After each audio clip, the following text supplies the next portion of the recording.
Hindi pa rin makakauwi si FPRRD. Ito ay matapos katigan ng ICC Appeals Chamber ang desisyon ng Pretrial Chamber 1 na ibasura ang interim release request ni dating Pangulong Rodrigo Duterte. Sa ruling na ibinaba ng ICC Appeals Chamber ngayong Biyernes, tinutulan o hindi pinayagan ang tatlong grounds na inihain ng defense team ni Duterte para iapela ang kanyang paglaya.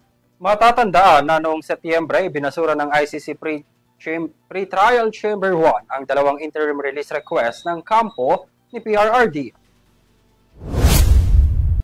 Ayon sa korte, kailangang manatili ni Duterte sa detensyon dahil ang kanyang impluwensya ay maaaring maapektuhan ng gumugulong na kaso at posible ring maging banta sa kapakanan ng mga tatayong saksi nito.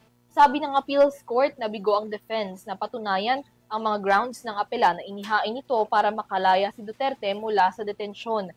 Wala si Duterte sa pagdinig matapos i-waive ang karapatang dumalo at inirepresenta lamang ng kanyang lead defense counsel na si Attorney Nicholas Kaufman.